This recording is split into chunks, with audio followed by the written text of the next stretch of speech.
नमस्कार, मैं हूं दिबांग। एबीपी न्यूज के स्पेशल शो प्रेस कॉन्फ्रेंस में आपका स्वागत है। ये खास प्रेस कॉन्फ्रेंस है। आज देश भर में चर्चा में हैं बागेश्वर धाम के धीरेन्द्र शास्त्री, और वो जिस शख्स की वजह से चर्चा में हैं वो हमारे आज के खास मेहमान हैं अंधश्रद्धा उन्मूलन समिति के श्याम मानव। श्याम मानव ने चुनौती दी है धीरेन्द्र शास्त्री को सामने आने की, अपनी बातें को साबित करने की, लेकिन धीरेन्द्र शास्त्री बचते हुए नजर आ रहे हैं। उनका कहना है कि श्याम मानव उनके आश्रम में आए। आज दोनों आमने सामने होंगे प्रेस कॉन्फ्रेंस में। आप जिसे लेकर आएंगे उसी का ये पर्चा लिखा हमने रख लिया है पहले से। पत्नी आपकी विचित्र है, पत्नी के कारण लड़ाई हो रही है, घमंडी है। इतना परेशान इन प्रेरितों ने किया, उतना मार मार के इन्हें परेशान किया जाए। राम राम राम राम राम राम राम राम राम राम राम राम राम राम। श्याम मानव जी, आपका स्वागत है। बहुत बहुत धन्यवाद जी।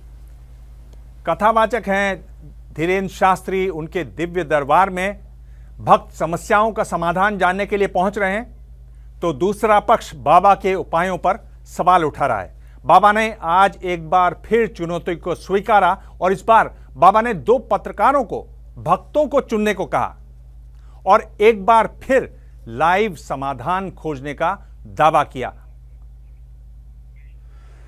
हमने बालाजी की प्रेरणा से 2 पर्चा लिखे हैं। हमें पता नहीं है किसके पर्चा है। पर्चा नंबर भी हमने इसमें डाला है। ये पर्चा नंबर 1 है जो आप अपनी स्क्रीन पर देख सकते हैं। ये पर्चा नंबर 2 है। अब कोई भी पत्रकार 2 व्यक्ति ले आवे, कोई भी पत्रकार, कोई भी, आप लोग निर्णय कर लो, वरना ये हो जाएगा कि हमने बुलाया। अब आप जो है चले जाओ और किसी को भी 1-1 2 जने उठा के ले आओ। आप आइए बहन, बहन आप आइए। मेरी बच्ची 2016 साक्षी माखीजा, जो कि उसके पापा ने बताया कि मैंने उसे मार के बोरी में डाल के ट्रेन में छोड़ दिया था, लेकिन आज तक उसकी बॉडी तक नहीं मिल पाई है। मेरा एक बच्चा अपाहिज है। आज मेरा उससे तलाक हो चुका है। 2 बच्चे मैं परवरिश करती हूँ दोनों की। आर्थिक स्थिति भी मेरी बहुत डाउन है। कोई बात, आप बताओ, आप तो सीधा नंबर बताओ, समय बर्बाद होगा। आचार्य जी 1 नंबर खोल दीजिए। 1 नंबर, 2 नंबर खुलवा लो। नहीं 1 नंबर, 2 नंबर खुलवा लो। नहीं 1 ही नंबर। हमारी नाक बच जाए। चलिए 2 नंबर खोल दीजिए। नहीं, 1 ही फिर। चलिए 1 नंबर खोल दीजिए। फाइनल, फाइनल लॉक, लॉक कीजिए। कर ले भैया जू। कितने नंबर है अब इसमें क्या? आप बोलिए। आपकी बेटी का मर्डर हुआ जिसका रहस्य खुलेगा। बालक अपंग है, शरीर में शिथिलता है, झटका बनते हैं, ठीक होगा। वर्तमान में आर्थिक तंगी से जूझ रहे हैं। आपका तलाक आपकी स्वयं की गलती व विवाद के कारण हुआ है, जिसमें आपका पक्ष बहुत ज्यादा गलत था। आप ओवर बोल गई थी, जिससे विवाद बना था। और भी एक गुप्त कारण है, वो रहस्य बताने योग्य नहीं है और आप भी नहीं चाहती कि वो बताएं, क्योंकि कोई और मैटर था जिससे तलाक हुआ था। तो गलत आप हैं। रहस्य बाद में खुलेगा, ये ठीक होगा, आशीर्वाद है। जो जो आरोप लगा रहे थे उनकी ठटरी। जय जय श्री अब इनसे पूछो, हमने नहीं उठाया इनको, मीडिया वालों ने उठाया भी, मीडिया वालों ने पर्चा भी बताया।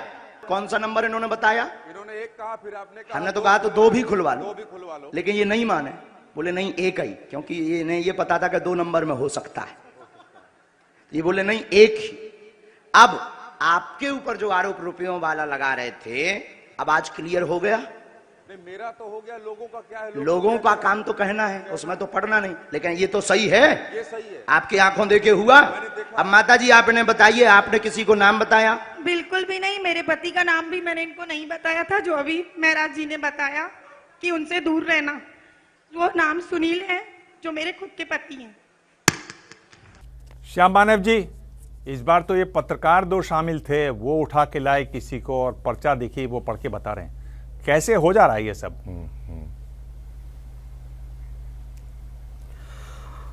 दिबांग जी, मैं बहुत ही बारीक शब्दों में, छोटे से शब्दों में ये बात कहूं। कई लोग इस ढंग के दावा करते हैं। ये दावा जो करते हैं उसके पीछे अलग अलग ढंग के ट्रिक्स का उपयोग होता है। इनमें से कई बाबाओं को हमने एक्सपोज किया है। अखिल भारतीय अंधश्रद्धा निर्मूलन समिति गए 40 सालों से काम कर रही है। हम भगवान के और धर्म के खिलाफ नहीं हैं, लेकिन धर्म और भगवान के नाम पर जो ठगी होती है उसके खिलाफ काम करते हैं। जब बाबा नागपुर में आए तो उन्होंने राम कथा की बात कही थी 5 से 13 तारीख तक। तो मैंने पहले कहा था कि यह बहुत ही स्वागत योग्य वो बात है, उसका विरोध करने का कोई कारण नहीं था। बाबा ने 7 और 8 तारीख को दिव्य दरबार का आयोजन महाराष्ट्र में किया था, यानी नागपुर में किया था। यह दिव्य दरबार क्या होता है इसकी जानकारी लोगों ने मेरे तक पहुंचाई। तब उसमें मैंने देखा कि कई ऐसे चमत्कार के दावे हैं, केवल चमत्कार के दावे हैं, यहां तक बात सीमित नहीं है। तो उसी के साथ में महाराज भूत प्रेत की बात करते हैं। उन्होंने अपने दरबार को प्रेत दरबार भी कहा है। उसमें वो कहते हैं कि अमुक व्यक्ति को टोटका किया गया है, एक मुस्लिम पीर विद्या ने ये टोटका करवाया है, अमुक अमुक व्यक्ति ने करवाया है। और महाराष्ट्र में 2013 में जादू टोना विरोधी कानून बना, उसके तहत ये अपराध है। केवल भूत लगाया ये कहना अपराध है, जादू टोना टोटका किया ये कहना अपराध है। ये तो नाम भी ले रहे उस व्यक्ति का जिसने टोटका लगवाया है। ये जो पहले पत्रकार के बाद बारी रही दूसरे पत्रकार की। बाबा ने दूसरे पत्रकार को चुने हुए जो पत्रकार थे उनसे कहा कि आप एक शख्स के पास जाइए और उसका जो सच है उसको बताने का दावा किया बाबा ने। यहां से मैं भीड़ में गया और मैंने देखा कि भीड़ में सबसे ज्यादा परेशान कौन है। मुझे एक महिला दिखी जिनका बच्चा विकलांग था, मैं उनको लेकर आया हूं। वो महिला आ चुकी है, महाराज जी के सामने समक्ष पेश करूंगा। इससे पहले इस महिला को लेकर ना मेरी कोई बातचीत हुई, ना महाराज जी की बातचीत हुई, ना इस महिला से मेरी कोई बातचीत हुई है, इनके परिवार से। मैं इनको नहीं जानता, ये मुझे नहीं जानते और महाराज जी मुझे नहीं जानते। इतना ये नंबर कौन सा है? ये नंबर 3 है। 2 नंबर है, 3 नंबर पर्चा आपने बनाया है, नंबर 3। ठीक है, अब आप भेजिए उनको। अब आइए, आप आइए। मैंने जिनको भीड़ में से चुना है इनकी तस्वीर देखिए, इनको 2 नंबर पहले से लिखा रखा है। हाँ। 1 नंबर और हमने लिख दिया है। आइए, उनको बच्चे को लेकर आइए, इस बच्ची को लेकर आइए। ये पिछले 4 दिन से इस दरबार में आ रही है। यहाँ रखिए, इस बच्ची को यहाँ लेकर बैठ जाइए। अब इनकी माता जी चली गई हैं, बहन, अब आप आगे बैठ जाओ मैं यहाँ। मंच सुपर्द करता हूँ आपको। अच्छा पत्रकार महोदय जी, आपने इनका वहां इंटरव्यू लिया? मैंने इंटरव्यू लिया और तो इनके पास में फिर एक पर्चा निकला होगा। हाँ बिल्कुल निकला।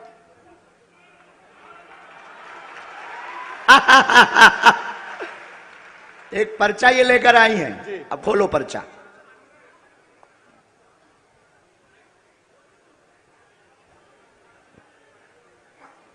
क्यों उपाध्याय जी, क्लियर हो गया? हाँ जी बोलो। मेरी बेटी का नाम ईशु नायक है। जो क्या नाम है? ईशु नायक, जो चल नहीं पाती है और ठीक से बोल नहीं पाती है। ठीक है, और कुछ? नहीं और कुछ। ठीक है, इसमें एक बात और लिखी। बाबा बागेश्वर की दया हो।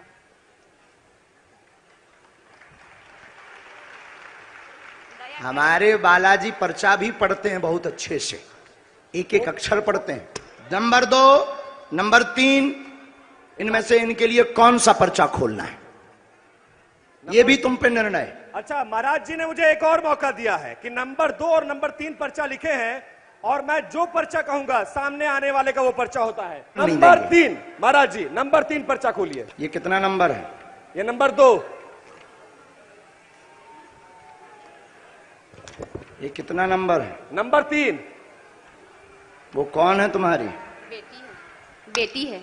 पढ़िए। शिथिलता सुन्नपन बेटी को पैर अकड़े चल नहीं पाती, यीशु समस्या है कृपा होगी।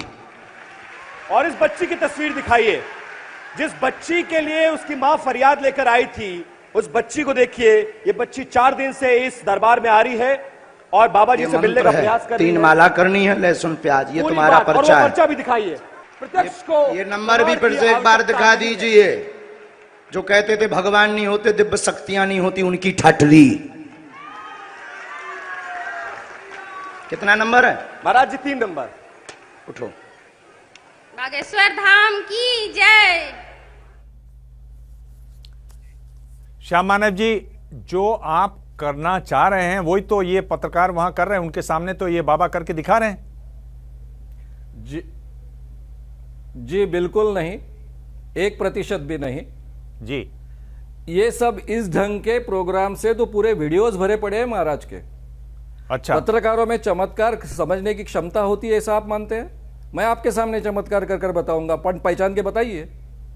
उसके लिए ट्रेंड आंखें लगती है, फ्रॉड एंड प्रूफ कंडीशंस चाहिए, ये जानकारियां कैसे पहुंचाई जाती है, उसके पीछे की ट्रिक्स क्या होती है, ये हम इतने सालों से 40 सालों से काम कर रहे हैं। 40 सालों में एक भी व्यक्ति हमारे सामने कोई बात सिद्ध नहीं कर पाया है, उसके आधार पर यह बात रख रहे हैं। इसीलिए नागपुर में फ्रॉड एंड प्रूफ कंडीशंस के अंदर ये परीक्षा होगी। अब ये बाबा के नागपुर पास अगर दिव्य शक्ति है, अभी तो आपके सामने कहा है उन्होंने इसी वीडियो में, नहीं अभी ये वीडियो में कहा है, आप रायपुर जाके पोल क्यों नहीं खोल देते हैं इनकी? दिव्य शक्तियां नहीं होती है साहब जी, ये लोगों के सामने पोल खोलने वाली बात है ही नहीं है। सीधी सी बात है, कोई भी जादूगर जो ट्रिक करता है तो आपकी समझ में आने के लिए उसको पहले उसको जांचना होता है, ट्रिक के लिए अवसर नहीं रखना पड़ता है। ये वातावरण आप वहां निर्माण कर सकते हो, कितने भी बड़े आप पत्रकार हो। भक्तों की भावनाएं क्या होती है, उनके सामने आप ये कंडक्ट कर सकते हो। मैं सादा सवाल पूछता हूं, महाराज जी जो कर रहे हैं उसमें अगर मुझे कोई गलती दिखी तो क्या वहां उजागर करना पॉसिबल है? इसलिए सवाल यह है कि ये फ्रॉड एंड प्रूफ कंडीशंस के अंदर चुनौती होगी। महाराष्ट्र के गृह मंत्री, उप मुख्यमंत्री, पालक मंत्री देवेंद्र जी फडणवीस है, वे ऑलरेडी महाराज के लिए मिलने के लिए गए थे उनके रामकथा में, वो उनको अच्छे ढंग से पहचानते हैं। उन्हीं के लोगों ने इसका आयोजन किया था। महाराष्ट्र में उनको पूरी तरह से प्रोटेक्शन मिलेगा और कोई भी बदमाशी किसी की ओर से होने की गुंजाइश नहीं होगी। इस स्थिति में यह कंडक्ट करना चाहिए और इसलिए हम ऐन वक्त पर जब 10 लोग देंगे तो पत्रकारों के पास भी फोन नहीं रहेंगे। आज के जमाने में अगर आपको चेहरा मिल गया तो आप 2 मिनट के अंदर पूरी जानकारी उसकी प्राप्त कर सकते हो। यह टेक्नोलॉजी आज की डेवलप है, यह आपको भी पता है, मुझे भी पता है। ऐसे सिचुएशन में आपके पत्रकार लोग जो कुछ कह रहे हैं वहां पर, आपके यानी कोई भी पत्रकार हो तो वो इतने ट्रेंड है क्या इस विषय में, इस बारे में, सब ये चीजें पकड़ने के बारे में, तो आप कैसे विश्वास रख सकते हो? मेरा सवाल सुन लीजिए। पर ये तो ये कह रहे हैं कि मैं कोई चमत्कार नहीं करता, मेरा जो धाम है ये मुझसे करवाता है, ऐसा कह रहे हैं ये साहब जी। अभी आपके सामने उन्होंने कहा है भगवान पर विश्वास न रखने वाले, दिव्य शक्तियां पर विश्वास न रखने वाले। उनके एक वीडियो का टाइटल मैं आपको सुनाता हूं। जो लोग कहते हैं दिव्य शक्तियां नहीं होती वो आंखें खोलकर देख ले ये चमत्कार, ये इनके वीडियो का टाइटल है। बार बार किसको नाम दिया था क्या, हमें नाम और उम्र कैसे पता चला, उम्र सहित। और फिर लोग बेचारे बोलते, भक्त बोलते बागेश्वरी की कृपा से, बालाजी की कृपा से। बालाजी की कृपा और बागेश्वरी जी की कृपा, इस बारे में मैं कोई बात नहीं करना चाहता। भगवान के बारे में और धर्म के बारे में हम कोई बात ही नहीं करते। महाराज में ये दिव्य शक्तियां किस माध्यम से, कैसे हैं, इससे भी हमें कोई लेना देना नहीं। महाराज किसी का नाम अपने आप पहचानते हैं, उनकी उम्र पहचानते हैं, उनके पिताजी का नाम पहचानते हैं, मोबाइल नंबर पहचानते हैं। मैंने ऐसी चीजें चुनी कि जो बार बार उन्होंने दावा वीडियोज में किया है और ये चीजें जांची जा सकती है, इसमें कोई बदमाशी नहीं की जा सकती हमारी ओर से या और किसी की ओर से। हम लगे तो पहले तय कर सकते हैं कि आधार कार्ड में जो नाम होंगे वही सही माने जाएंगे, मोबाइल नंबर जो रजिस्टर्ड अटैच होंगे वही माने जाएंगे। इस ढंग के नियम पहले ही हम तय कर सकते हैं और इसलिए इसमें कोई गुंजाइश नहीं होगी। और महाराज में अगर ये शक्तियां हैं तो पूरे दुनिया के सामने सिद्ध करने में उन्हें प्रॉब्लम क्या है? ये उनका तो ये कहना है कि ये सनातन के खिलाफ एक साजिश है, सनातन के खिलाफ। उनका ये भी कहना है कि आपके जो गुरु हैं वो क्रिश्चियन हैं, वो तो इस तरह की बातें कर रहे हैं। इस पर आपको क्या कहना है, आप पर जो सवाल उठ रहे हैं? साहब जी वो ऐसी बातें करते समय मेरी जानकारी तो थोड़ी निकालते। मेरे गुरु है पहले विनोबा जी भावे, मेरे पिताजी उनके सेक्रेटरी थे, दूसरे आचार्य दादा धर्माधिकारी, तीसरे जयप्रकाश नारायण उनके संगठन का मैं महाराष्ट्र का प्रमुख था, चौथे मेरे मागो वैद्य जो आरएसएस के वैचारिक प्रमुख रहे, पूरे देश के बौद्धिक प्रमुख उनको कहते थे, वे मेरे संपादक थे, उनके हाथ के नीचे मैंने पत्रकारिता सीखी है। उसके बाद में मेरे गुरु है हमारे दीभा घुमरे जो विश्व हिंदू परिषद के संस्थापकों में से एक है। सावरकर जी की बात मैं हमेशा रखता हूं, विवेकानंद जी की बात मैं हमेशा रखता हूं। ये मेरे गुरु हुए, ये कब क्रिश्चियन बन गए हैं मुझे तो पता नहीं, ये क्रिश्चियन लोग हैं। किस आधार पर कह रहे हैं? आज तक मैंने पूरे जीवन में 40 सालों में, मैंने अपने जीवन में और पूरे 40 सालों में या संगठन के काम में 1 पैसे का फॉरेन फंडिंग नहीं लिया है। महाराष्ट्र सरकार से केवल 2 बार, एक बार 25,000 रुपए और एक बार 50,000 रुपए फंडिंग आया है, वो भी एक कार्यक्रम के लिए आया। पर आप हम लोगों से पैसा इकट्ठा करते हैं और अपना काम करते हैं। पर आप ये जानते होंगे कि जब से ये कॉलोनियलिज्म हुआ, जब से अंग्रेज यहां पर आए, तो भारत में जो एलीट है उनका बहुत ज्यादा झुकाव हुआ वेस्टर्न मेडिसिन की तरफ, वेस्टर्न सिस्टम्स की तरफ, और जो भारतीय सिस्टम्स है उसको एक तरीके से वो हे दृष्टि से देखते थे, एक तरीके से कमतर देखते थे। और ये जो मैं कह रहा हूं, ये साइकोएनालिस्ट आप जानते होंगे, सुधीर कक्कड़ साहब का ये कहना है। क्या आप वही तो नहीं कर रहे हैं कि जो आप समझ नहीं पा रहे हैं, जिस बात को आप समझ नहीं पा रहे हैं, जिस विद्या को आप समझ नहीं पा रहे हैं, उसको आप अंधविश्वास बता रहे हैं? दिबांग जी, मैं 40 सालों से इस क्षेत्र में काम कर रहा हूं। मैं खुद बहुत अंधविश्वासी था। ये सब मेरी किताबों में और मेरा YouTube चैनल है, उस पर इन चीजों से चीजें भरी पड़ी है। 10वीं क्लास में पढ़ रहा था, मुझे भूत लगा था। मैं कई बाबाओं का भक्त था, उनकी सेवा करता था, उनके जूठन खाता था। ये सब मेरे इतिहास का हिस्सा रहा है। 28 साल तक मैं कॉलेज में इंग्लिश पढ़ाता था, फिर भी अंधविश्वासी था। जब मुझे पता चला ये सभी अंधविश्वास है, तो 1982 में मैंने सभी पत्रकारिता और पहले प्राध्यापकी छोड़कर फुल टाइम ये काम की शुरुआत की। 9-10 सालों तक फुल टाइम काम करता रहा। उसमें से ये पूरा संगठन 2-4 प्रांतों में खड़ा हुआ, खासकर महाराष्ट्र में बड़े पैमाने पर तब तैयार हुआ, और तब से आज तक 40 साल हम काम कर रहे हैं। और उसी के आधार पर जादू टोना विरोधी कानून महाराष्ट्र में बना 2013 में, जिसका बेस है कि इस दुनिया में कोई चमत्कार नहीं कर सकता, क्योंकि इस कानून के तहत चमत्कार का प्रयोग कर उससे आर्थिक प्राप्ति करना ये अपराध ठहराया गया है। ये इस दुनिया में भूत नहीं होता है, इस दुनिया में कोई भी इस प्रकार का जादू टोना मंत्र तंत्र नहीं कर सकता है। हमारे देश में जादू टोना के संशय के कारण किसी ने हमको जादू टोना किया है, टोटका किया, इसके कारण हजारों लोग मारे जाते हैं, महाराष्ट्र में भी मारे जाते हैं। इसीलिए यह कानून बना। और हमारे महाराज जी दिव्य दरबार लगाकर कहते हैं कि इस व्यक्ति ने टोटका लगाया, इस व्यक्ति ने जादू टोना किया, उसका नाम भी लेते हैं। ये सभी दृष्टि से इंसान के लिए अंधविश्वास बढ़ाने वाली केवल बात नहीं, उनके जीवन के लिए भी बहुत डेंजरस है। जी, आपके तर्क हमने सुने, आपके तर्क हमने सुने, लेकिन मैं ये कह रहा हूं कि ये भी बात सच है, और आप साइकोएनालिस्ट को जरूर जानते होंगे, सुधीर कक्कड़ को दुनिया भर में वो पढ़ाते हैं। और ब्रेन की ही बात करें तो हम ब्रेन के बारे में, ह्यूमन ब्रेन के बारे में सिर्फ 5% अभी जानते हैं। अभी बहुत सारी चीजें ऐसी हैं जो भी वेस्टर्न साइंस की पहुंच से बहुत दूर हैं। देखिए, मैं आपको फिर से ले चल रहा हूं बाबा बागेश्वर धाम में। वहां एक महिला पहुंची हैं और सुन लेते हैं कि वो क्या कह रही हैं अपनी समस्याओं के बारे में। काया हमें बैठे बैठे तुम घर आ रही थी बहन जी, ये तो पंडाल में बैठे बैठे गाली बक रही थी, बताओ तुम। इन्हें लगा कि हम बहरा है।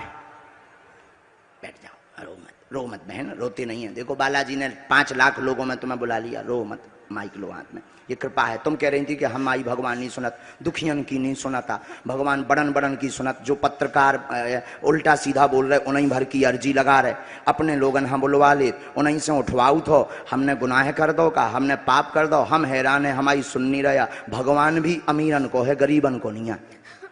यही कह रही थी। हाँ भाई बहन जी, हमारा बहुत खतरनाक है, ई के सिग्नल बहुत तेज हैं। अच्छा, ये विनोद में यह कह रहे कि तुमने पे ई के तार पूछन लगो कि ई को सेटअप कहां लगो। कहां की रहने वाली हो? मैं हरियाणा से हूँ। हरियाणा? हाँ, हरियाणा में कहाँ रहती?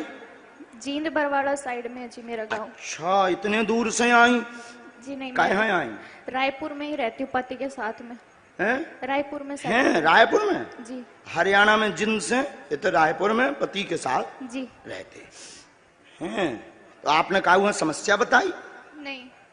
अच्छा, आप मानती हो बालाजी को? जी। ये पर्चा वाले को मानती हो कि पर्चा में आज के जमाने में, विज्ञान के युग में, कोई ऐसा व्यक्ति हो सकता है कि जो बैठा हो मन की बात जान लो? नहीं। लेकिन हमारे बालाजी ने तो तुम्हारी जान ली। मेरी जान ली। मैं अभी मन में ही बोल रही थी अगर आप हैं तो आप मुझे बुलाओगे। मैं अभी मन में रट रही थी, इतने में आपने मेरे को पुकार लगा ली बाबा जी। ये ऐसा कैसे हो रहा? लगाओ न्यूज वालों अपनी बुद्धि लगाओ, प्रश्न पूछो।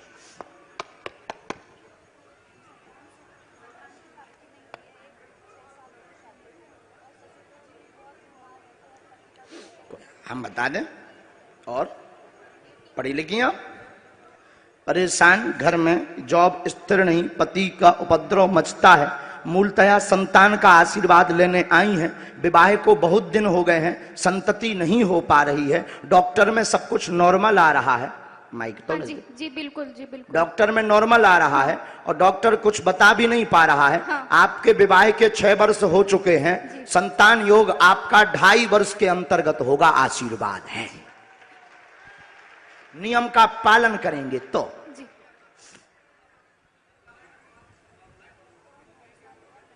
जी 2.5 साल तो बिल्कुल लगेगा। जो भी बोलना है माइक से ही बोलना है। जी।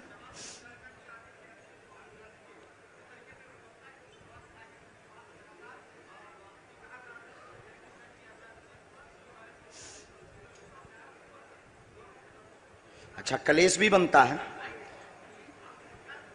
इतना कुछ बोल नहीं सकती, बट चलो उस बात को मत बोलो, हम लिख के भर बताएंगे।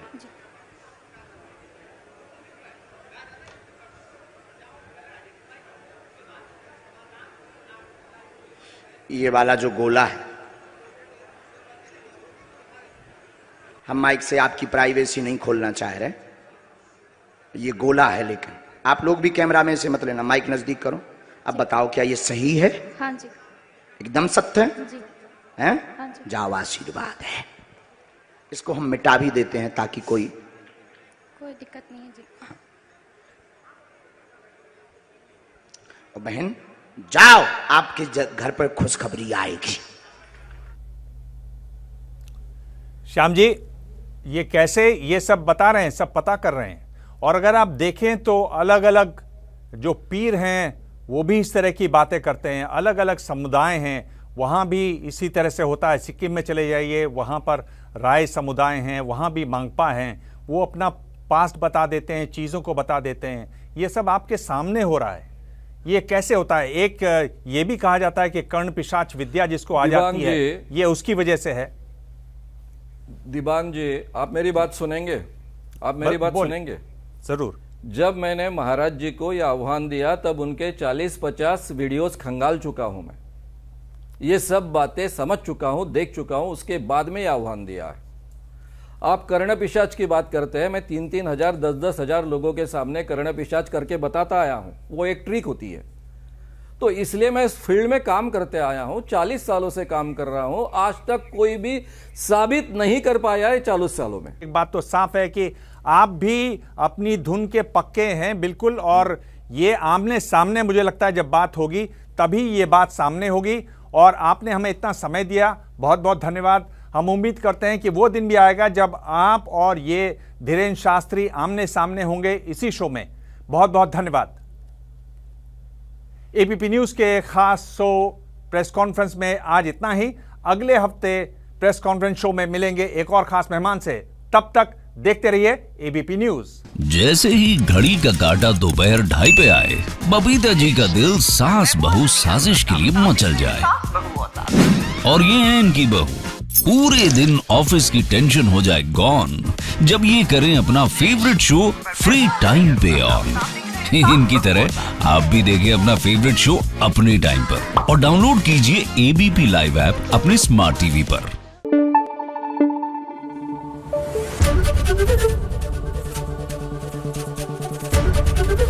एबीपी न्यूज आपको रखे आगे।